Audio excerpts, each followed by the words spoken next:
I was at rock bottom after my wife left me. It was a sweet woman with dimples who rescued me when I was questioning my own purpose in life. At that time, I never imagined our relationship would turn out this way. My name's Logan. After graduating from college, I landed a job in a top-tier company. Typically, after the training period for new employees, they'd be assigned to a branch office near the headquarters, but I was assigned directly to the headquarters. The job was rigorous. Only good results were acceptable. It was demanding from the beginning. Determined not to fall behind my seniors, I strived hard and rapidly improved my skills. I graduated from a prestigious university. Always loved studying and aimed for the top. Perhaps it was sheer luck that brought me this far. However, these two qualifications seemed to naturally boost my image. I'm fairly tall, but I'd say I have a pretty average appearance. Fashion isn't exactly my strong suit. Still, thanks to my credentials, I often got approached by women. My 20s went by in a whirlwind, with both work and personal life keeping me on my toes. After working at the company for several years, I at the age of 30. Professionally, I might not have any official title yet, but I felt I was on the brink of becoming a supervisor. On the personal front, I started dating someone a friend introduced during a night out, and just last year, we tied the knot. We moved into a reasonably spacious and stylish apartment with a great view and were thoroughly enjoying our newlywed life. With my salary, we were comfortable, and considering our plans to have children, the physical toll, and future considerations, my wife chose to be a full-time housewife. Things at work were going smoothly, and every day I would return to a home where my wife was eagerly waiting. Everything seemed to be sailing smoothly, at least up to this point. Then one day, a transfer notice came in. The new location, a rural branch office, quite the contrast from the bustling city I am accustomed to. The notice did mention supervisor, so it was undeniably a promotion, but having assumed I'd stay at the headquarters, I was visibly shaken. I headed home and broke the news to my wife. But there was no joy in the promotion for me. The first thing out of her mouth was, "Why such a countryside? What's going on?" I was told by HR that they needed my skills at the new location. Even after relaying this to my wife, she seemed far from convinced. Moreover, the new place would require a move. While my wife was struggling to come to terms with it all, we didn't have much time before the move, so we started looking for a new place to live and went for some viewings.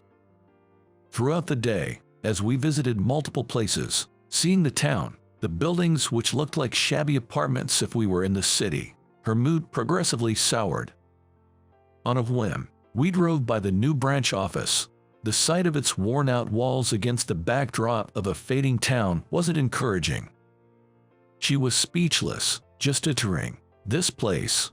She couldn't accept the continuous unsettling events, and our views couldn't align.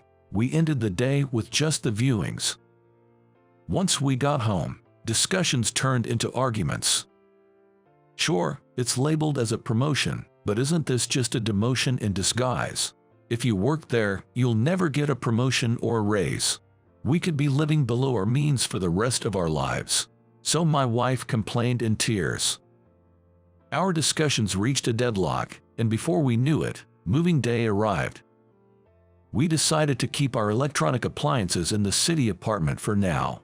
I took only my belongings and moved into the new apartment alone. For the time being, the plan was for my wife to visit during weekends to see how things played out. However, after several weeks, she still hadn't made peace with the situation, saying, "I can't live here. I can't have the life I want. And a husband working in a branch office with a dubious chance at a raise. I don't want it." After being told that by my wife, we ended up divorcing. I guess it's inevitable. Time for a fresh start and to focus on my job. That was my mindset, but the weight of the word divorce hit hard. Often at work, my hands would stop and my thoughts would spiral. I remember how homely my ex-wife was, how she always kept the house clean and had delicious meals waiting for me. Just hearing her cheerful welcome home would wash all the fatigue away. I thought I'd be fine living alone, but with the divorce, it's lonely and tough. Can't live the ideal life in the countryside. What was my worth after all? Sigh. I sighed loudly, even though I was at work. Seeing my distress, some colleagues, feeling sorry for me, invited me out for drinks. You're much more approachable than the previous supervisor. You're doing so well for someone so young. You're sharp and precise, just like when you were at the headquarters. Even some older colleagues were present, and they all refrained from bringing up the divorce, instead encouraging and praising me. With that warmth, I was re-energized. Time has a way of healing things. After a while, I became accustomed to my new life here and dedicated myself to the responsibilities at hand. Around that time, our branch was scheduled for an occasional inspection. "Logan, long time no see. I'll be here for the week, so let's work well together." Hearing that familiar voice and turning around, I was met by Sarah, a former colleague from the headquarters. Though Sarah is younger than me, her fearless determination is well recognized, making her an adept career woman, especially in the field of inspections. She has the demanding task of traveling to branches nationwide, constantly on the move. Still, Sarah never complains and takes on her duties with unwavering stamina. I've always held her in high regard. "Sarah, have you been well?" I couldn't help but feel a sense of camaraderie. My voice grew louder with happiness. "Oh, my apologies. I should address you as Miss Connor here, right?" Given our current positions, Sarah now held a higher position than I did. After straightening up, I greeted her again, to which she replied with a playful chuckle, "Don't be so formal." She then nudged me with her elbow just like she used to. When Sarah laughs, adorable dimples form on her cheeks. When it comes to inspections, everyone tends to get a bit tense, but thanks to Sarah's charming demeanor, the atmosphere always settles into a comfortable state, allowing everyone to work as usual. It's quite remarkable. Then that night I decided to go out to dinner with Sarah. She was staying at a hotel nearby, and since she was planning on dining out, she asked for restaurant recommendations. Even though it was just the two of us having a meal, our conversation was mostly about work. In such a relaxed setting, we could discuss matters we wouldn't have time for at the office, making the time fly by fruitfully.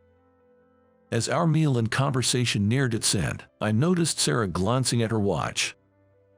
"I'm sorry, we've been here quite a while, haven't we? We should probably head out. Your wife might be getting worried," said Sarah as she began to prepare to leave.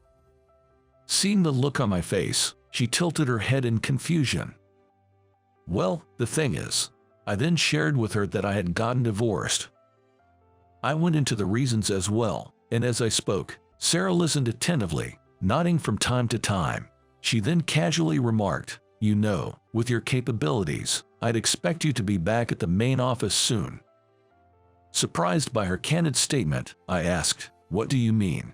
Sarah responded, "It's probably a temporary placement. Once you've turned this branch around, I bet they'll want you back at headquarters."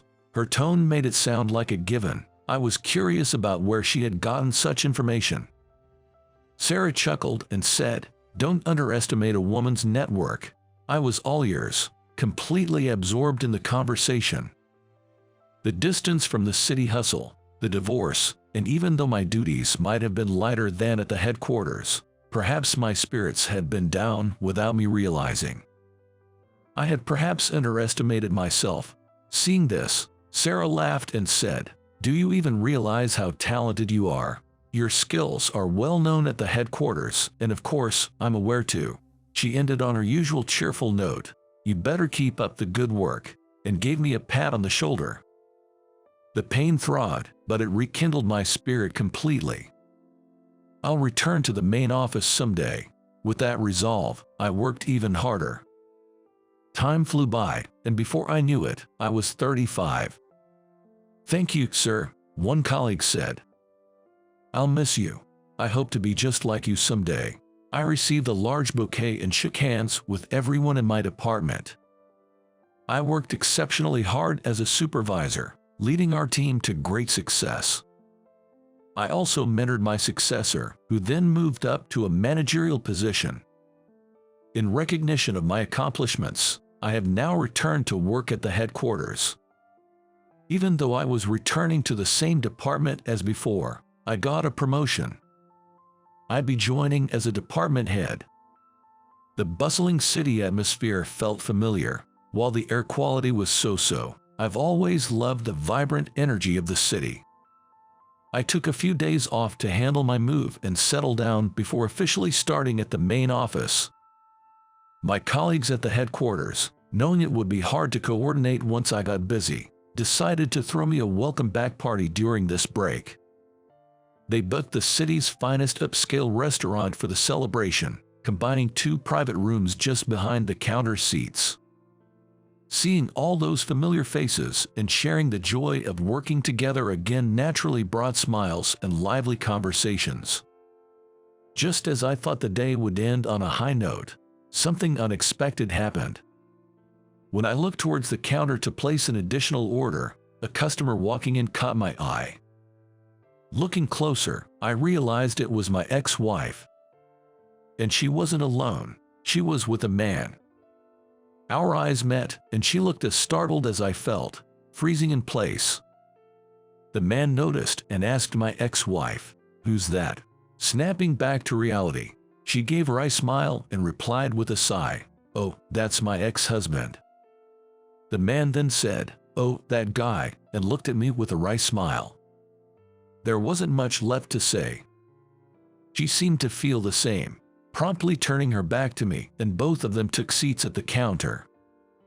I didn't let it bother me and continued chatting with my colleagues. However, on my way back from the restroom, my ex-wife called out to me. "Why are you here?" she asked with a cold tone in her voice. "I came back," I replied in the same tone. She laughed dismissively and remarked, after being demoted, "You sure had the guts to come back. You probably screwed up again, didn't you?" giving me a pitiful look. The man sitting beside her seemed to be asking her about me. Graduating from a prestigious college and then getting demoted. Makes no sense, he sneered. Irritated by their comments, I said, "Well then, ready to leave." However, my ex-wife quickly pulled the man close to her and gloated, "He's quite impressive, isn't he?" Without me asking, she began to brag about how he works for a top-tier company, how talented he is, and how his future is so much brighter than mine. Every now and then, she'd throw in a resentful comment about me. From time to time, her bitterness towards me mixed in. As for the man, while he said, "Don't talk like that, it's sad for your ex-husband," he didn't seem entirely displeased with her praises. He chuckled condescendingly at me with every nod he gave. I tried to tune them out, looking for the right moment to head back to my seat. Just then, a colleague heading to the restroom stopped in his tracks. "Hey, isn't that you, Jake?" My colleague recognized the man and addressed him. "Oh, it's a pleasure. Quite the coincidence," Jake responded. It seems they know each other. They started chatting lightly, but the man kept stealing glances at me. "Wait, do you work with this guy?" Pointing at me, he asked my colleague. I wonder if they seemed close. My colleague looked surprised that the man didn't recognize me. "Hey, you can't talk to him like that. He's our new department head, and so young and impressive. You should greet him properly. I mean, seriously, this man, this Mr. Stern, is something else. He's the youngest ever in our company's history to be promoted to this position." My colleague gleefully shared this, briefing me on the details about this Jake guy before taking off. Turns out, this man is a sales rep from a major supplier who frequents our department. After hearing about me from my colleague, the man whispered, "Is Logan The one I've heard rumors about. His face progressively paled. My ex-wife seemed momentarily stunned, but soon snapped. Wait a minute. You mean he's higher up than you? And confronted the man with a frustrated look. Still pale-faced, the man muttered something about needing to greet me properly, but was taken aback by my ex-wife's rebuke. There's no point in sticking around to watch their spat. I locked eyes with the man, saying, "So you're Jake, right? I'll remember that," with a pleasant smile, then made my way back to my seat. Yet, I could still hear voices from behind. Glancing towards the bar seats, my ex-wife and the man seemed to be having an ongoing dispute. When our eyes met, Jake quickly looked away, urging my ex-wife, "Let's leave now," and quickly settled the bill. With a face portraying sheer frustration, my ex-wife gave me one last glance, then slammed the door on her way out. Soon after, I returned to my dream position at the company's headquarters. From day one, with a hectic schedule, I felt that old buzz, making me even more passionate about my job. Some time later, I bumped into Jake at work. He immediately approached me, deeply bowing, apologizing for his rudeness that day. I told him I didn't mind at all anymore, but given his sincere regret, I offered, "Want to grab some coffee?"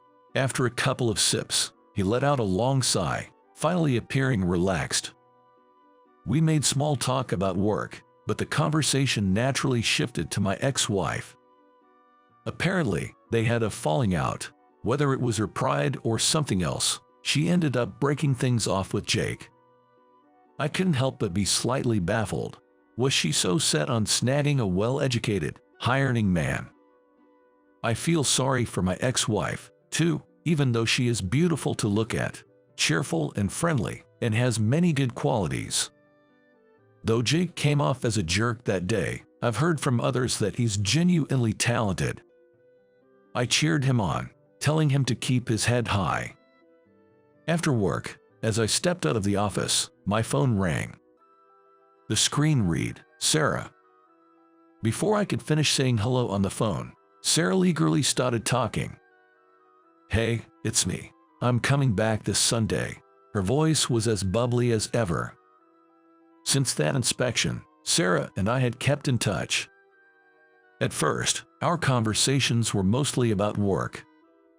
Sarah would often give me a piece of her mind, always offering emotional support. I think the reason I never gave up and aimed higher was probably because of her presence. "I know you better than anyone else. Have some confidence and just do it." That's how she sounds on the phone. Even though she's supposed to be younger than me, it makes me laugh, wondering who's really the older one. Then on Sunday, I waited for Sarah at the JFK airport lobby. When Sarah saw me, her face lit up with a broad smile, and she hurried over. "I'm back," she said cheerfully, and Sarah hugged me. Being embraced in such a public place, I was taken aback and embarrassingly stuttered, "Welcome back." I tentatively put my arm around Sarah's back, not sure how to react in the situation. Then Sarah looked up at me with an expectant expression and said, "Don't you have something else to say?" I could feel everyone's eyes on us. It was hard to admit, but I looked at her and said, "I love you, Sarah." But she teased, "Is that all? Isn't there more?" making a mischievous face, urging me to say more. I felt like my face was on fire. But I knew I had to say it now, so I gathered my courage and proposed to Sarah right there. As Sarah and I communicated frequently, we became closer. We both knew our feelings for each other were growing, but with I feel sorry for his ex-wife, too, even though she is beautiful to look at, cheerful and friendly, and has many good qualities. Sarah traveling to various branches nationwide and having long overseas business trips, we hardly got a chance to meet. During this time, I once confessed my feelings over the phone, but she told me she wanted to hear it in person. And in time, we officially got married and became husband and wife. "Hey, look, I found this adorable mug and just had to buy it." Sarah seemed to have sneakily hidden it among the moving boxes, intending to use it from today. She happily lays the two out side by side and smiles. The new apartment we got for our life together with Sarah. From our high-rise view, I feel even more motivated. She wanted to settle down and had expressed her wish to retire early from her job, but they didn't want to let go of such a valuable employee. After taking a short break, she decided to work part-time at the headquarters. As for me, my role as a department head keeps me extremely busy. It helps that Sarah understands my job. She's good at supporting me and has been a tremendous help. Come on, put your back into it and have a great day. Every day, Sarah playfully smacks my back as I head out. I think she treats me a little rough, but when she does this, the day goes strangely well. I'll be off now. Take care, Sarah, I tell her, and as I leave, I can't help but notice how her dimples make her smile even more endearing today. I have to keep working hard to ensure that smile never fades. I can't always rely on her support. This new chapter of our life is bound to be busy, but I remind myself never to take my wife for granted.